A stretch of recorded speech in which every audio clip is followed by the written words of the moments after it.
Frankenstein, or the Modern Prometheus, by Mary Shelley. Volume 2, Chapter 7. Such was the history of my beloved cottagers. It impressed me deeply. I learned from the views of social life which it developed to admire their virtues and to deprecate the vices of mankind. As yet I looked upon crime as a distant evil.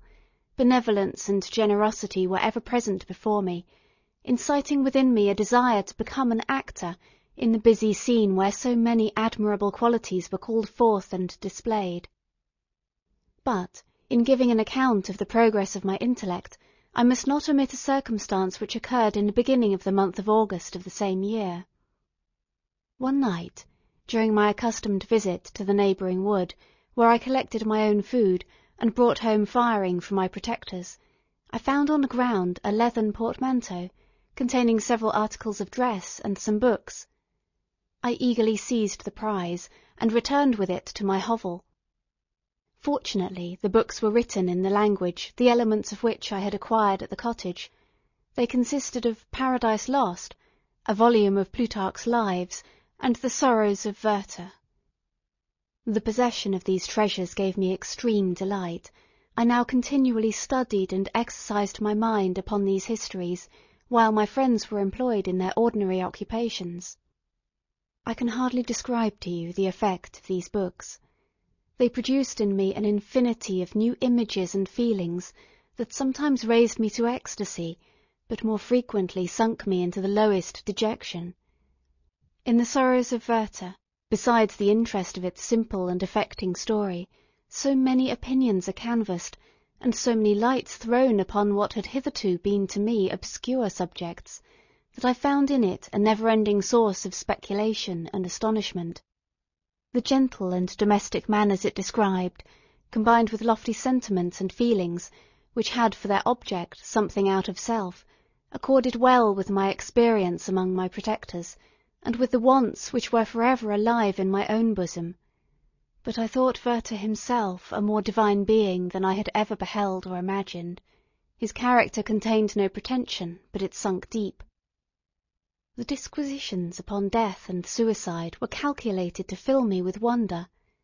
I did not pretend to enter into the merits of the case, yet I inclined towards the opinions of the hero, whose extinction I wept, without precisely understanding it.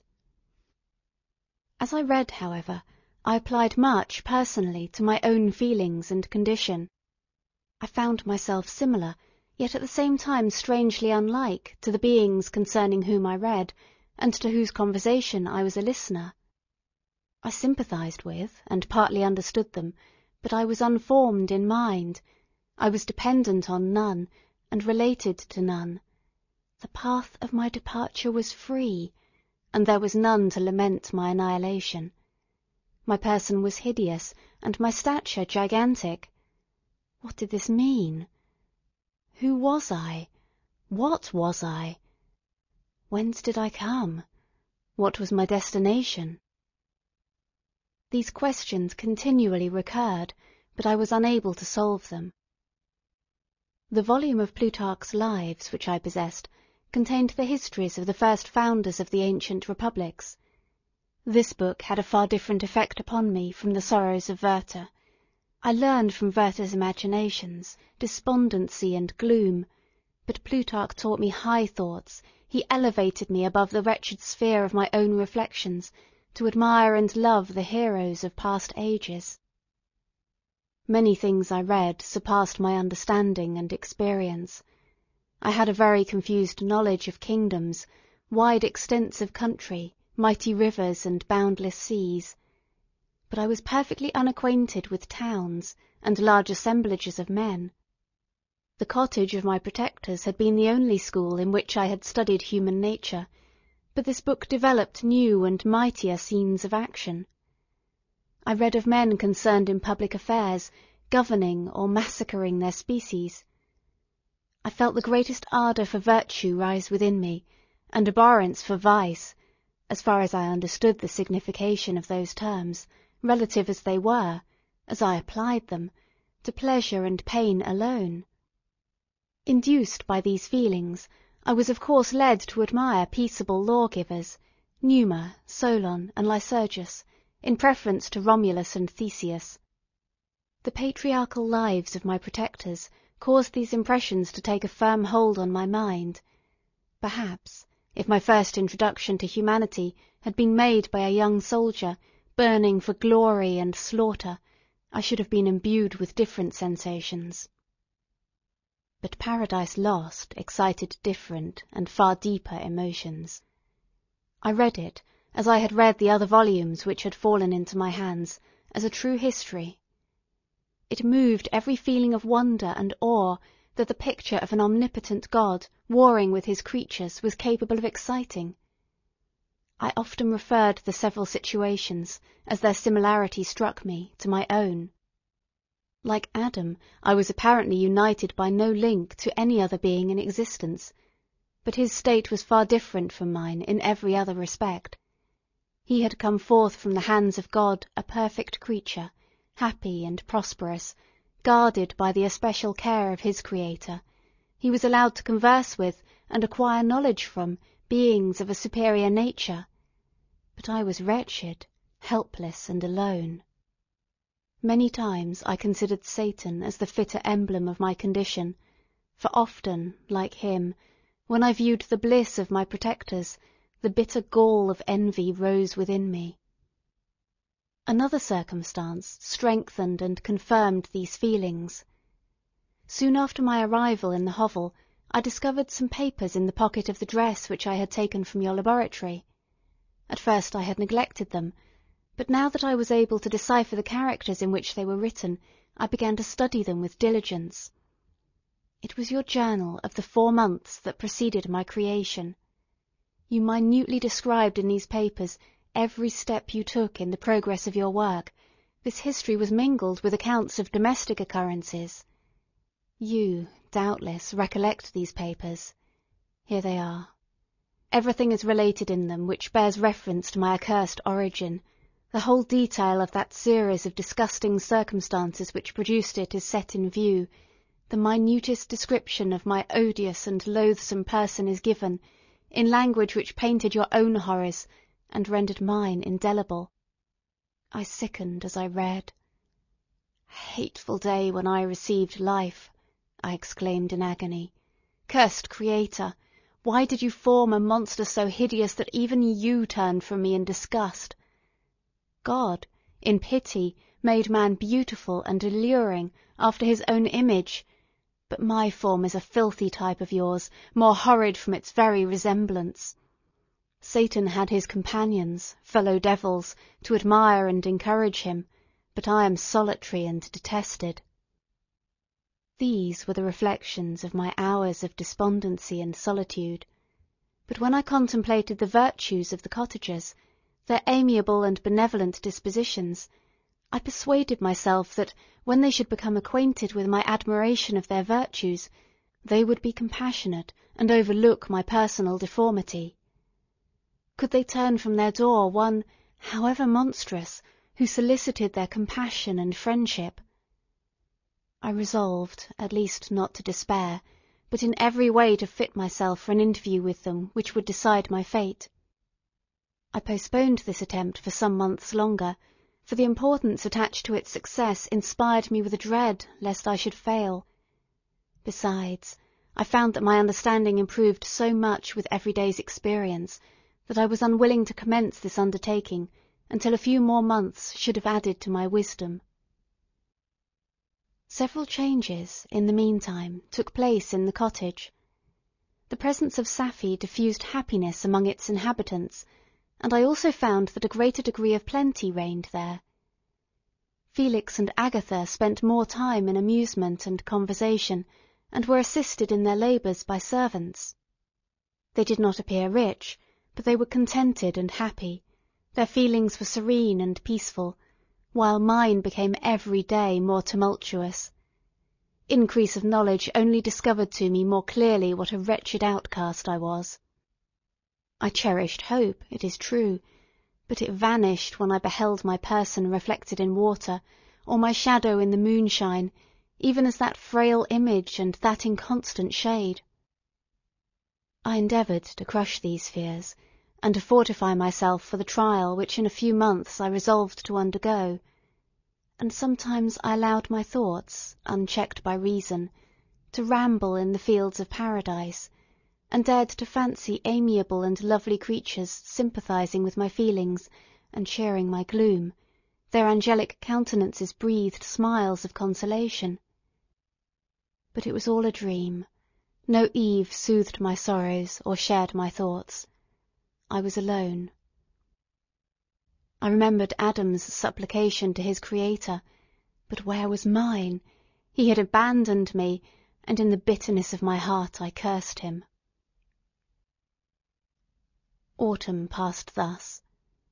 I saw with surprise and grief the leaves decay and fall, and nature again assume the barren and bleak appearance it had worn when I first beheld the woods and the lovely moon. Yet I did not heed the bleakness of the weather. I was better fitted by my conformation for the endurance of cold than heat. But my chief delights were the sight of the flowers, the birds, and all the gay apparel of summer. When those deserted me, I turned with more attention towards the cottagers. Their happiness was not decreased by the absence of summer. They loved and sympathized with one another, and their joys, depending on each other, were not interrupted by the casualties that took place around them. The more I saw of them, the greater became my desire to claim their protection and kindness. My heart yearned to be known and loved by these amiable creatures. To see their sweet looks directed towards me with affection was the utmost limit of my ambition. I dared not think that they would turn them from me with disdain and horror. The poor that stopped at their door were never driven away. I asked, it is true, for greater treasures than a little food or rest. I required kindness and sympathy, but I did not believe myself utterly unworthy of it. The winter advanced, and an entire revolution of the seasons had taken place since I awoke into life. My attention, at this time, was solely directed towards my plan of introducing myself into the cottage of my protectors. I revolved many projects, but that on which I finally fixed was, to enter the dwelling when the blind old man should be alone. I had sagacity enough to discover that the unnatural hideousness of my person was the chief object of horror with those who had formerly beheld me. My voice, although harsh, had nothing terrible in it. I thought, therefore, that if, in the absence of his children, I could gain the goodwill and mediation of the old De Lacy, I might, by his means, be tolerated by my younger protectors. One day, when the sun shone on the red leaves that strewed the ground, and diffused cheerfulness, although it denied warmth, Safie, Agatha, and Felix departed on a long country walk, and the old man, at his own leisure, was left alone in the cottage. When his children had departed, he took up his guitar, and played several mournful but sweet airs, more sweet and mournful than I had ever heard him play before. At first his countenance was illuminated with pleasure, but as he continued, thoughtfulness and sadness succeeded. At length, laying aside the instrument, he sat absorbed in reflection. My heart beat quick. This was the hour and moment of trial which would decide my hopes or realize my fears. The servants were gone to a neighbouring fair. All was silent in and around the cottage. It was an excellent opportunity. Yet, when I proceeded to execute my plan, my limbs failed me, and I sank to the ground. Again I rose, and exerting all the firmness of which I was master, removed the planks which I had placed before my hovel to conceal my retreat. The fresh air revived me, and with renewed determination I approached the door of their cottage. I knocked. "Who is there?" said the old man. "Come in." I entered. "Pardon this intrusion," said I. "I am a traveller in want of a little rest. You would greatly oblige me if you would allow me to remain a few minutes before the fire." "Enter," said De Lacy, "and I will try to relieve your wants, but unfortunately my children are from home, and, as I am blind, I am afraid I shall find it difficult to procure food for you." "Do not trouble yourself, my kind host. I have food. It is warmth and rest only that I need." I sat down, and a silence ensued. I knew that every minute was precious to me, yet I remained irresolute in what manner to commence the interview, when the old man addressed me. "By your language, stranger, I suppose you are my countryman. Are you French?" "No, but I was educated by a French family, and understand that language only. I am now going to claim the protection of some friends, whom I sincerely love, and of whose favour I have some hopes." "Are they Germans?" "No, they are French. But let us change the subject. I am an unfortunate and deserted creature. I look around, and I have no relation or friend upon earth. These amiable people to whom I go have never seen me, and know little of me. I am full of fears, for if I fail there, I am an outcast in the world for ever." "Do not despair. To be friendless is indeed to be unfortunate, but the hearts of men, when unprejudiced by any obvious self-interest, are full of brotherly love and charity. Rely, therefore, on your hopes, and if these friends are good and amiable, do not despair." "They are kind. They are the most excellent creatures in the world, but unfortunately they are prejudiced against me. I have good dispositions. My life has been hitherto harmless, and in some degree beneficial, but a fatal prejudice clouds their eyes, and where they ought to see a feeling and kind friend, they behold only a detestable monster." "That is indeed unfortunate, but if you are really blameless, can you not undeceive them?" "I am about to undertake that task, and it is on that account that I feel so many overwhelming terrors. I dearly love these friends. I have, unknown to them, been for many months in the habits of daily kindness towards them, but they believe that I wish to injure them, and it is that prejudice which I wish to overcome." "Where do these friends reside?" "Near this spot." The old man paused, and then continued. "If you will unreservedly confide to me the particulars of your tale, I perhaps may be of use in undeceiving them. I am blind, and cannot judge of your countenance, but there is something in your words which persuades me that you are sincere. I am poor and an exile, but it will afford me true pleasure to be in any way serviceable to a human creature." "Excellent man, I thank you and accept your generous offer. You raise me from the dust by this kindness, and I trust that, by your aid, I shall not be driven from the society and sympathy of your fellow creatures."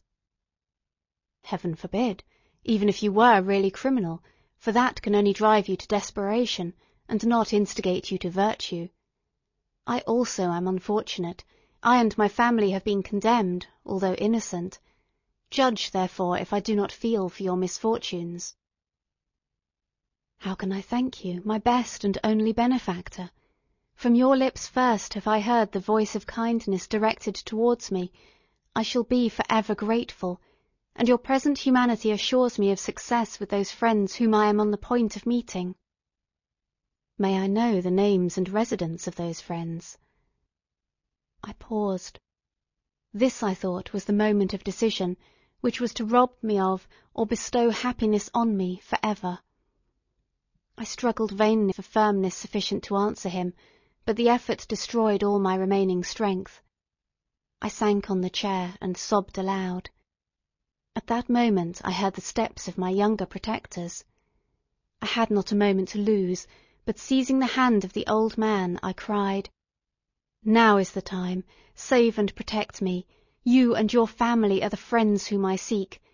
Do not you desert me in the hour of trial." "Great God!"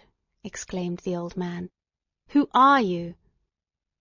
At that instant the cottage door was opened, and Felix, Safie, and Agatha entered. Who can describe their horror and consternation on beholding me? Agatha fainted, and Safie, unable to attend to her friend, rushed out of the cottage. Felix darted forward, and with supernatural force tore me from his father, to whose knees I clung. In a transport of fury he dashed me to the ground and struck me violently with a stick. I could have torn him limb from limb, as a lion rends the antelope. But my heart sunk within me as with bitter sickness, and I refrained. I saw him on the point of repeating his blow, when, overcome by pain and anguish, I quitted the cottage, and in the general tumult escaped unperceived to my hovel.